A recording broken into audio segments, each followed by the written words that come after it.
Halo guys, balik lagi di podcast Triple J, Joe Judah Journal. Beberapa waktu lalu gue sempat lihat ads sebenarnya di sosial media, di Instagram tepatnya. Ads dari Glints. Di situ disebutkan bahwa 14% perusahaan di Indonesia melakukan layoff, khususnya di tengah pandemik corona. Mungkin beberapa dari kalian juga yang dengerin podcast ini, yang dengerin nonton vlog ini, salah satu yang mengalami dampak layoff atau PHK. Entah itu mungkin sementara dan sekarang sudah kembali bekerja, maupun yang permanen dan sekarang sedang mencari pekerjaan baru atau mungkin kesempatan baru. Pertanyaannya begini, masih bisa nggak sih kita berkarya secara profesional? Atau memang saat ini mau nggak mau kita harus banting setir untuk buka usaha? Jawaban saya, kalau memang kita mau buka usaha, ini sebenarnya waktu yang tepat. Karena memang kondisinya mendorong kita untuk mau nggak mau ya, yuk kita coba untuk buka usaha apapun itu. Entah itu kuliner, entah itu jadi dropshipper, apapun itu. Tapi jika teman-teman masih merasa bahwa saya masih perlu cari pengalaman lebih banyak lagi, atau mungkin teman-teman sudah pernah coba berusaha atau sambil berusaha dan ingin kerja secara profesional, sebenarnya kesempatannya itu masih luas, masih ada. Jadi masih dari Glints juga, dia bilang bahwa berdasarkan data itu sebenarnya 45% perusahaan itu masih aktif mencari karyawan. Bahkan gak usah jauh-jauh deh. Company di tempat gua berkarya, M-Target, kita lagi open recruitment.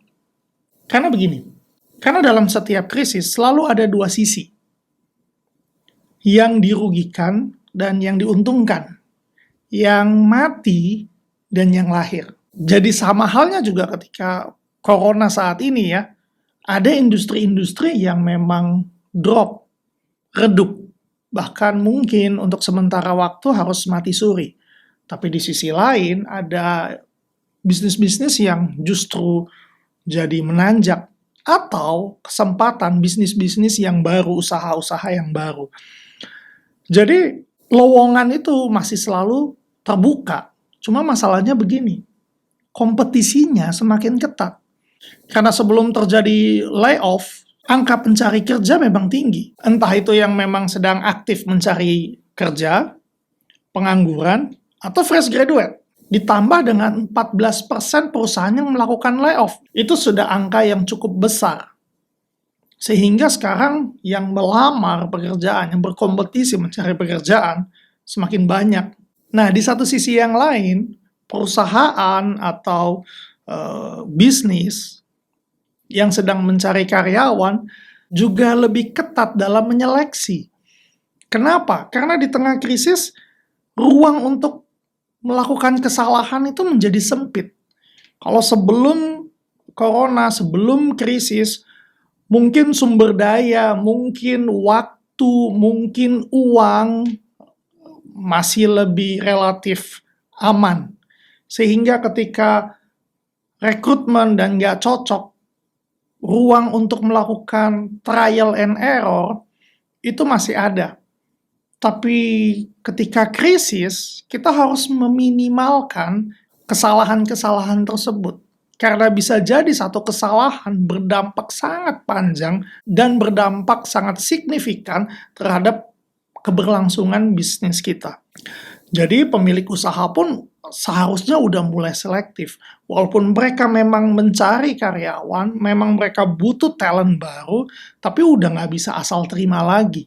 Jadi apa nih yang harus dilakukan? Gue saat ini akan berbagi dari sudut pandang perusahaan atau usaha bisnis yang mencari karyawan. Namun hal ini juga bisa dipakai untuk teman-teman, talent-talent yang sedang mencari kerja. Hal-hal apa aja sih sebenarnya yang dipertimbangkan ketika mencari talent, merekrut talent-talent baru, profesional baru. Nah, gue punya metode yang gue selalu pakai, gue sebut 4C, 4C. Jadi gue disclaimer dulu ya, gue bukan HR. Tapi di beberapa company yang gue dipercayakan untuk berkarya, kebetulan gue menempati posisi head of department, beberapa departemen. Jadi prosesnya akhirnya gue terlibat mulai dari open recruitment, interview, sampai onboarding karyawan tersebut. Karena biasanya HR melibatkan para user. Dan dari user, maksudnya dari para departemen, head departemen ini, ada hal-hal yang menjadi krusial, yang sangat penting untuk dilihat, untuk ditanyakan, untuk dilakukan ketika proses interview itu, agar kita mendapatkan talent terbaik. Kenapa gue ingin terlibat? Kenapa gue nggak serahkan aja ke HR untuk mereka yang lakukan interview? Karena gue sendiri ingin memastikan orang seperti apa yang join ke dalam tim gue. Gue percaya begini, untuk membangun culture yang baik, itu perlu peran aktif semua orang. Namun untuk merusak culture, cukup satu orang saja, maka semua orang akan ikut. Jadi betapa pentingnya untuk menjaga culture yang sudah kita bangun capek-capek. Makanya perlu selektif banget. Nah, jadi balik lagi. Metode yang gue pakai ini gue akan share di sini, gue akan bagi. Bukan ini metode terbaik, tapi ini yang gue pakai. Setidaknya ini yang gue selalu terapkan dari setiap perusahaan demi perusahaan yang gue berkontribusi di sana, yang gue berkarya di sana. Metode yang gue pakai adalah 4C. C yang pertama apa? Kompetensi. Jadi gue akan lihat kompetensi mereka. Kompetensi ini berbicara mengenai hard skill dan soft skill tentunya, yang menunjang performance mereka, yang menunjang kinerja mereka untuk posisi-posisi yang mereka lamar. Nah, di sini yang kita lihat, pasti setiap dari kita itu punya ekspektasi kompetensi apa saja sih yang dibutuhkan. Khususnya nih, di tengah-tengah situasi saat ini, di tengah-tengah new normal, ada kompetensi-kompetensi baru yang perlu dipelajari. Contoh ya, di luar sana, ada profesi baru, yaitu Zoom marketing, atau video conference marketing. Posisi di mana para marketers berjualan, melakukan conversion melalui Zoom meeting atau conference meeting. Nah, kita perlu nih menguasai bagaimana sih teknik komunikasi yang persuasif lewat conference, lewat tatap muka, atau bahkan lewat suara saja. Saya sendiri secara aktif dorong tim di M-Target, khususnya tim revenue, customer solution, bagaimana sih kita bisa berinteraksi, engage dengan sangat baik melalui conference. Nah, buat teman-teman, para talent yang sedang mencari pekerjaan, ini waktunya sebenarnya teman-teman mulai belajar hal-hal baru. Untuk apa? Untuk meningkatkan kompetensi. Nggak cuma hard skill, tapi juga soft skill. Kemampuan-kemampuan yang mendukung hard skill kita. Mulai dari kemampuan berbicara, mulai dari kemampuan kita menjalankan atau mengoperasikan conference demi conference lewat aplikasi yang sudah banyak saat ini ya, yang familiar dipakai. Semakin Anda paham, semakin Anda skillful untuk menggunakan tools-tools ini, Anda akan semakin dipertimbangkan untuk diterima dalam pekerjaan yang Anda lamar. Jadi itu dia. Pertama adalah kompetensi. Buat para pelaku usaha, bisnis, para head departemen yang melakukan interview, atau para HR mungkin yang dengerin, lihat yang pertama kompetensinya. Yang kedua adalah karakter. Nah, skill itu memang penting, namun karakter seseorang menentukan bagaimana orang ini akan berjalan. Apakah dia akan berhasil, apakah dia akan gagal, itu akan dilihat dari karakter. Kenapa karakter, walaupun dia lebih penting daripada kompetensi, tapi saya taruh di kedua? Karena yang pertama tentu kita akan lihat kompetensinya. Karakter yang baik pasti punya kompetensi yang baik. Karena kalau dia nggak punya karakter yang baik, di tengah-tengah situasi seperti ini, dia nggak upgrade dirinya, berarti sebenarnya karakter dia nggak begitu baik. Karakter ini berbicara apa sih? Karakter ini berbicara mengenai personality, kepribadian, pembawaannya dia seperti apa, emosional intelijennya dia seperti apa. Nah, ini yang dilihat. Biasanya para HR punya tes personality. Nah, ini sebenarnya untuk melihat karakter. Karakter ini juga harus cocok dengan posisi yang kita cari. Misalnya, kalau kita mencari untuk pekerjaan administratif, pekerjaan yang rutin, namun butuh detail, tentu kita cari orang-orang yang perfeksionis. Lain cerita kalau kita misalnya mencari sales, kita cenderung untuk lebih menyeleksi karakter-karakter yang memang ngotot, nggak mudah menyerah, yang cocok dengan pekerjaannya. Nah, seringkali ini yang tabrakan antara karakter dengan posisinya itu nggak cocok. Setelah karakter, C yang ketiga adalah connection, bukan siapa yang ia kenal di perusahaan tersebut. Connection di sini lebih berbicara kepada lingkungannya, pertemanannya. Siapa aja sih, sama siapa saja sih orang ini bergaul. Karena begini, ketika kita menerima seseorang untuk masuk ke dalam perusahaan kita, tempat usaha kita, mau tidak mau, kita akan terhubung dengan lingkungannya. Karena siapa diri kita itu adalah mencerminkan siapa teman-teman kita. We are all a reflection of who we spend time with. Benar atau tidak? Maka ketika kita menerima seseorang, kita mesti melihat siapa sih teman-teman bergaulnya dia. Karena secara tidak langsung itu menunjukkan orang seperti apa yang kita terima. Saya ambil contoh, misalnya talent yang kita sedang interview, dia punya lingkungan sekitarnya adalah orang-orang yang suka berhutang, maka si calon ini cenderung akan suka berhutang. Karena apa? Karena pasti dia pernah dihutangin. Karena disekelilingi oleh orang-orang yang suka berhutang. Karena dia sering dihutangi terus, cepat atau lambat, dia juga akan kesulitan secara finansial. Maka dia akan meminjam. Dan ini nggak akan berhenti. Bisa banyak lagi, itu salah satu contoh yang paling mudah yang saya bisa pikirkan ya. Tapi selain itu akan lebih banyak hal-hal yang mungkin lebih mendasar buat perusahaan Anda yang perlu diperhitungkan. Nah, begitu juga sebaliknya nih. Untuk para talent, untuk para profesional. Yuk pastikan kembali dengan siapa sih kita mengelilingi diri kita, dengan orang-orang yang positif atau dengan orang-orang yang negatif. Karena kalau kita ingin menjadi positif, sebaiknya kita kelilingi diri kita dengan orang-orang yang positif juga. Kalau Anda ingin maju, cara termudah adalah Anda mengelilingi diri Anda dengan orang-orang yang selalu punya keinginan untuk maju. Nah, seringkali kenapa kita nggak bisa keluar dari hal-hal yang kita tidak suka? Karena kita nggak ubah lingkungan kita nggak ubah komunitas kita. Dan ini saya sangat anjurkan untuk para pemilik bisnis, para HR untuk cek siapa sih teman-temannya. Biasanya pertanyaan yang saya ajukan adalah, waktu senggang Anda habiskan ngapain sih? Hobi Anda ngapain sih? Itu yang biasanya saya tanyakan. Untuk C yang terakhir, C yang keempat adalah chemistry. Biasanya ini kebalik nih.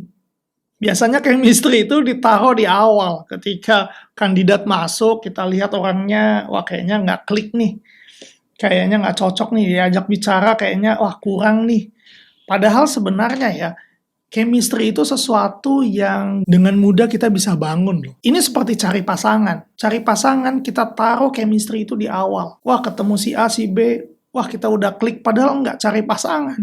Pertama kali yang kita lihat tentu kompetensinya, karakternya, connection-nya, baru chemistry-nya. Kenapa chemistry ditaruh di terakhir? Karena chemistry adalah hal yang pasti akan terbangun dengan sendirinya ketika kita secara konsisten berhubungan dengan orang tersebut terus-menerus. Kalau lu udah menikah 2 tahun, 3 tahun, bisa nggak ada chemistry, itu nggak mungkin lah. Karena bangun, tidur, lu langsung ketemu dia, cepat atau lambat, lu akan klik. Begitu juga dalam perusahaan. Karyawan mau nggak mau akan ikut culture yang ada. Lu akan bisa ketemu kliknya dia. Asal ya tadi, kompetensi, karakternya dia, dan connection-nya dia baik. maka chemistry ini pasti akan ikut. Justru 3 poin C sebelumnya di atas itu yang biasanya paling susah untuk dibangun. Makanya kita tempatkan itu di atas. Kompetensi. Kalau ada yang bilang, wah hard skill bisa dipelajari, pertanyaannya kenapa nggak mulai belajar dari sekarang? Kenapa kita berpikir bahwa kompetensi itu baru bisa kita dapatkan setelah bekerja? Padahal sekarang, apalagi dalam kondisi pandemik seperti ini, banyak sekali workshop demi workshop yang bisa diikuti secara virtual. Dan banyak banget kesempatan untuk mengasah hard skill tersebut. Soal karakter, itu karakter lebih susah lagi. Karena itu berbicara mengenai personality kita. Hal-hal yang perbuatan-perbuatan yang menjadi kebiasaan yang akhirnya menjadi watak kita. Itu mengubahnya susah sekali. Network kita, pertemanan kita, itu juga bukan sesuatu yang kita bisa ubah dalam hitungan bulan, bahkan dalam hitungan tahun. Kita perlu secara intensional untuk memperbaiki, atau kita perlu secara intensional menyeleksi dengan siapa kita berteman, dengan siapa kita bersahabat. Kita berteman dengan semua orang ya, namun kita perlu memilih dengan sangat hati-hati siapa yang menjadi sahabat kita. Karena sahabat kita adalah orang-orang yang menjaga punggung kita. Jadi chemistry itu dengan mudah bisa dibangun, tapi jangan abaikan 3C yang sebelumnya. 4C ini masih jadi pedoman gua ketika menginterview. Begitu juga untuk para talent, cek lagi nih, apakah kalian punya 4C yang baik atau tidak. Itu yang bisa menjadi nilai jual teman-teman. Nah, M-Target sendiri ini lagi open recruitment, gitu, karena kita percaya pada investasi pada manusia. Jadi kita selalu always hiring. Khususnya nih, posisi yang saat ini dibuka adalah customer solution. Ini kalau umum posisinya account executive, sales rep. Kalau lu merasa bahwa lu punya kompetensi di sini, lu punya network yang bagus, lu punya karakter yang baik, please bisa submit apply CV kalian ke career@mtarget.co. Lu akan langsung diinterview sama gua. Kita juga buka untuk digital marketing manager. Nah, ini menarik nih, biasanya kalau ngomongin digital marketing banyak yang lamar, tapi ketika gua baca aplikasinya, isinya adalah social media officer atau yang maintain social media. Nah, kalau lu berpikir bahwa digital marketing hanya ngomongin social media, udah nggak usah dikirim. Tapi kalau lu ngerti yang namanya funnel dan bagaimana lead generating, ini adalah kesempatan yang baik untuk coba berkarya di M-Target. Oke, itu aja. Jadi kesempatan selalu terbuka. Pastikan kita mengelilingi diri kita dengan orang-orang yang positif. Gunakan waktu-waktu saat ini untuk meningkatkan kompetensi kita. Lalu karakter kita itu mempengaruhi masa depan kita, guys. Jadi please bangun diri kita seoptimis dan positif mungkin. See you.